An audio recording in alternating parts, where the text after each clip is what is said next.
Good morning, students. Today I want to discuss the second part of cost control accounts, that is the reconciliation of cost and financial account. Today I want to discuss the theory portion of the chapter. First of all, we have to know the need for reconciliation, অর্থাৎ দুই হিসাবের মধ্যে মিলকরণ কেন প্রয়োজন। প্রথম point যেটা রয়েছে, যেটা এই রিকনসিলিয়েশন ম্যানেজমেন্টকে হেল্প করে যে দুই হিসাবের মধ্যে প্রফিট এর পার্থক্য কেন হয়েছে এটা জানার জন্য। দ্বিতীয়টা রয়েছে দুই হিসাবের মধ্যে অ্যারিথমেটিক্যাল অ্যাকুরেসিটা জানা যায়, যে দুই হিসাবেই গাণিতিক শুদ্ধতা বিচার হয়। তৃতীয়টা হলো দুই হিসাবের বিশ্বাসযোগ্যতা তৈরি হয়। Reliability of cost accounts as reconcile with costs the difference with financial accounts. হিসাবগুলিতে বিশ্বাসযোগ্যতা তৈরি হয়। তৃতীয়ত, যে দুই ডিপার্টমেন্টের মধ্যে যে কোঅপারেশন এবং কোঅর্ডিনেশন রয়েছে সেটা নিশ্চিত করে। তৃতীয়ত হচ্ছে the management can frame standardized policies regarding valuation of inventory, charging, depreciation, etc. এই ইনভেন্টরি ভ্যালুয়েশন অর্থাৎ মজুত পণ্যের মূল্য নির্ধারণ এবং ডেপ্রিসিয়েশন চার্জ, এইগুলোর ব্যাপারে স্ট্যান্ডার্ড কোনো পলিসি তৈরির ক্ষেত্রে ম্যানেজমেন্টকে এই রিকনসিলিয়েশন হেল্প করে। এবার আসছি কি কি কারণে কস্টিং এবং ফিনান্সিয়াল প্রফিটের মধ্যে পার্থক্য হয়। প্রথম পয়েন্ট হলো items included in one sets of accounts. কোনো ক্ষেত্রে দেখা গেছে যে শুধুমাত্র কস্ট অ্যাকাউন্টসেই কিছু কিছু আছে। এক নম্বর point, items or expenses or loss which appear financial accounts only. Details আমরা পরে আসবো। ফিনান্সিয়াল অ্যাকাউন্টেই শুধুমাত্র কোনো খরচ বা লস এটা দেখা যায়, কস্ট অ্যাকাউন্টসে দেখা যায় না। দ্বিতীয়ত হচ্ছে income which appear financial accounts only. কিছু কিছু ইনকাম রয়েছে সেটা শুধুমাত্র ফিনান্সিয়াল অ্যাকাউন্টসেই হয়, কস্ট অ্যাকাউন্টসে দেখা যায় না। অ্যাপ্রোপ্রিয়েশন অফ প্রফিট এর থেকে কিছু কিছু রিজার্ভ কিংবা বিভিন্ন ফান্ডে পাঠানো হয়, সেই অ্যাপ্রোপ্রিয়েশন অফ প্রফিটটাও এটা কিন্তু একটা ব্যাপার রয়েছে। 4 নম্বর পয়েন্ট হলো যে items included in cost accounts, শুধুমাত্র কস্ট অ্যাকাউন্টেই কয়েকটা আইটেম দেখা যায়। এবার দ্বিতীয় কোশ্চেন হলো আন্ডার আর ওভার অ্যাবসর্পশন অফ ওভারহেডের অ্যাবসর্পশন আন্ডার কিংবা ওভার হয়ে গেছে, বেশি কিংবা কম হয়ে গেছে, সেটা একটা পার্ট হতে পারে। তৃতীয় পার্ট হলো adoption of different basis of stock valuation. Stock ভ্যালুয়েশনের বিভিন্ন পদ্ধতি রয়েছে, ভিত্তি রয়েছে, সেই ভিত্তির জন্য হতে পারে। তাহলে এই মেইনলি তিনটে পার্ট, এই তিনটে পার্টের প্রথম পার্টের যে ফার্স্ট পার্ট রয়েছে সেটা আমরা প্রথমে আসবো।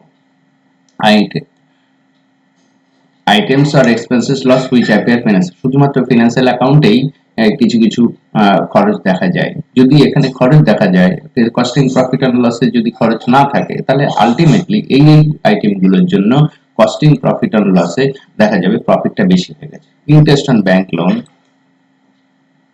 ফাইনস and penalties, loss on sale of fixed asset, loss due to obsolescence of machines, discount on issue of shares, bonds on and debentures, fines and penalties, excess depreciation on plant and buildings, etc., provision for bad debt and doubtful debts, remuneration payable to proprietor in excess the reasonable limits, penalties for late execution of contracts, capital expenditure written off, amounts written off intangible assets like goodwill or expenses of capital nature like preliminary expenses, underwriting commission, etc. Now the second part, number B, items or income which appear in financial accounts only. কিছু কিছু income রয়েছে সেটা শুধুমাত্র financial অ্যাকাউন্টসে দেখা যায়, costing profit and লসে দেখা যায় না। অর্থাৎ ফিনান্সিয়াল অ্যাকাউন্টে ইনকামটা বেশি হয়ে যাবে, প্রফিটটা বেশি হবে, কস্টিং প্রফিট এন্ড লসে এক্ষেত্রে ইনকামটা প্রফিটটা কম থাকবে। সেই আইটেমগুলো কি কি? ইন্টারেস্ট অন ব্যাংক ডিপোজিট কিংবা লোন এটসেট্রা। 2 নম্বর হলো profit on sale of fixed asset and investments. 3 number rent receivable আর dividend receivable etcetera. And number 4, transfer fees received from share transfer. এবার number C, appropriation of profit, যে ক্ষেত্রে কিছু কিছু profit and loss appropriation অ্যাকাউন্টে দেখা যায় debit দিক থেকে কিছু প্রফিট ট্রান্সফার হয়ে যাচ্ছে, সেই ট্রান্সফার গুলো কিন্তু কস্ট অ্যাকাউন্টসে দেখা যায়। অর্থাৎ এই ক্ষেত্রে কস্টিং প্রফিটটা কিন্তু বেশি থাকবে, কারণ এটা তো কস্টিং প্রফিট থেকে কাটা হয়নি, যেমন dividend paid, transfer or reserve fund or any other fund, income tax, provision for any uncertain liability. Number D, items included in cost accounts only. এবার এলো কস্ট অ্যাকাউন্টসেই শুধুমাত্র দেখা যায়। এক্ষেত্রে আইটেমগুলো হলো ন্যাশনাল ইন্টারেস্ট অন ক্যাপিটাল, কিছু কিছু খরচ আছে সেই খরচগুলো কস্ট অ্যাকাউন্টসেই দেখানো হয়, কিন্তু ফিনান্সিয়াল অ্যাকাউন্টসে দেখা যায় না। তাই কস্ট অ্যাকাউন্টসে প্রফিট থেকে সেটা সেই খরচটা দেখালে প্রফিট কমে যাবে, কিন্তু ফিনান্সিয়াল অ্যাকাউন্টসে সেটা খরচ না দেখানোর ফলে প্রফিটটা হাই থাকবে। National rent of premises, etc. Now, the second part, under or over absorption of overheads. In cost accounts, overheads are absorbed on the basis of predetermined rates. সাধারণত কস্ট অ্যাকাউন্টসে কি হয়, আগে থেকেই নীতি করা হয় যে ওয়েজেস এর এত পার্সেন্ট ফ্যাক্টরি ওভারহেড হবে।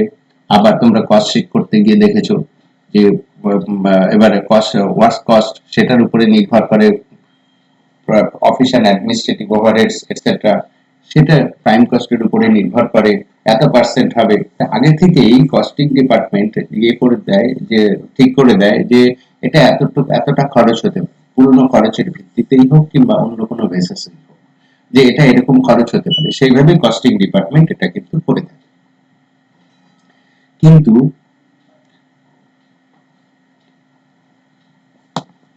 ফিনান্সিয়াল অ্যাকাউন্টসে কিন্তু এইভাবে খরচগুলো দেখানো হয় না।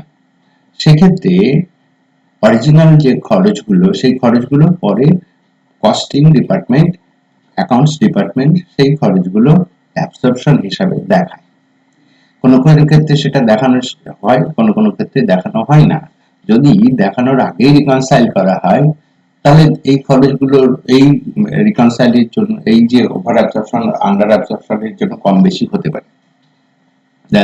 এবার আসি, thus amount of reverted overheads actually incurred and the amount of overheads recovered may not be the same, leading to under or over absorption of overheads. In the financial accounts, actual overhead are charged. Financial account এ সত্যিকারে যে খরচ হচ্ছে সেই খরচটাই দেখানো হয়। Due to such reason, costing profit or loss differ from financial profit or loss. If the under or over absorption of overhead already charged to costing profit and loss account during the period under consideration, there will be no difference of profit, অর্থাৎ in between the two.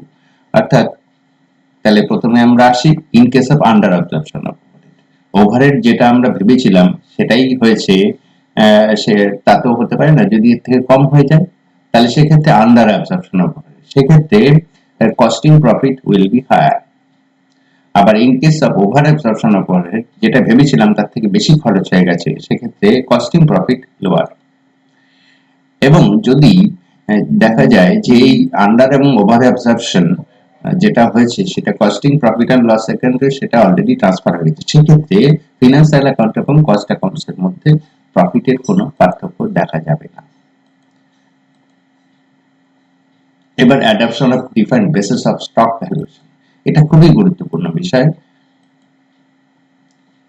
তোমরা জানো financial অ্যাকাউন্টে cost যে stock valuation করা হয় সেটা একটা প্রিন্সিপালে হয় যে মার্কেট ভ্যালু কিংবা কস্ট, এই দুটোর মধ্যে যেটা কম সেটাই, অর্থাৎ cost and market price whichever is lower. এইভাবেই ফিনান্সিয়াল অ্যাকাউন্টের স্টক ভ্যালুয়েশন দেখা হয়। কিন্তু কস্ট অ্যাকাউন্টে কিভাবে করা হয়, বিভিন্ন বেস রয়েছে। র মেটেরিয়ালের জন্য একরকম, র মেটেরিয়াল কি করে করা হয়, FIFO, LIFO, FIFO, NIFO, average etcetera, বিভিন্ন রকম বেস রয়েছে। তোমরা স্টোরস লেজার কন্ট্রোল করতে করেছো, সেক্ষেত্রে দেখা গেছে বিভিন্ন বেস রয়েছে, বিভিন্ন ভাবে স্টকের ভ্যালুয়েশন হতে পারে। এবার ওয়ার্ক ইন প্রোগ্রেস কি করে করা হয়, সেক্ষেত্রে অনেক সময় প্রাইম কস্টের উপরেই করা হয়, আবার অনেক ক্ষেত্রে করা হয় প্রাইম কস্টের সঙ্গে ভ্যারিয়েবল ফ্যাক্টরি ওভারহেড যোগ করা হয়, আবার অনেক ক্ষেত্রে প্রাইম কস্টের সঙ্গে টোটাল ফ্যাক্টরি ওভারহেডটাও যোগ করা হয়। এইভাবে ওয়ার্ক ইন প্রোগ্রেসের ভ্যালুয়েশন করা হয়। আবার ফিনিশ গুডস, এটা আবার নির্ভর করে ফ্যাক্টরি কস্ট অফ প্রোডাকশনের উপর। তাহলে এখানে বিভিন্ন বেস রয়েছে, এক এক জায়গায় এক এক রকম হতে পারে। সেক্ষেত্রে ফিনান্সিয়াল অ্যাকাউন্ট এবং কস্ট অ্যাকাউন্টস এর র মেটেরিয়াল স্টক ভ্যালুয়েশনে ডিফারেন্স হতে পারে। এবার যদি over valuation of open stock in cost books হয়, তাকে সেক্ষেত্রে প্রফিট কস্ট অ্যাকাউন্টসে লোয়ার হবে। অর্থাৎ ওপেন স্টক তোমরা ধরে নাও যে ট্রেডিং অ্যাকাউন্টে ডেবিট দিকে বেশি দেখানো হয়েছে, তাহলে কি হবে, তাহলে প্রফিটটা কমে যাবে। আবার ঠিক একই রকম ভাবে ক্লোজিং স্টক যদি কম দেখানো হয়, তাহলে সেক্ষেত্রেও প্রফিটটা কম হবে। এবার প্রফিট কখন হায়ার হবে কস্ট অ্যাকাউন্টসে, ঠিক উল্টো। একটা জিনিস ভাবো, যদি আন্ডার ভ্যালুয়েশন ওপেন স্টক কম দেখানো হলে প্রফিটটা আলটিমেট বেড়ে যাবে, ইনকাম তো একই রয়েছে। আবার যদি over valuation of closing stock যদি ভ্যালুয়েশনটা বেশি করে দেখানো হয় কস্ট অ্যাকাউন্টসে, সেক্ষেত্রে কস্ট অ্যাকাউন্টসের প্রফিট বেড়ে যাবে। Thank you.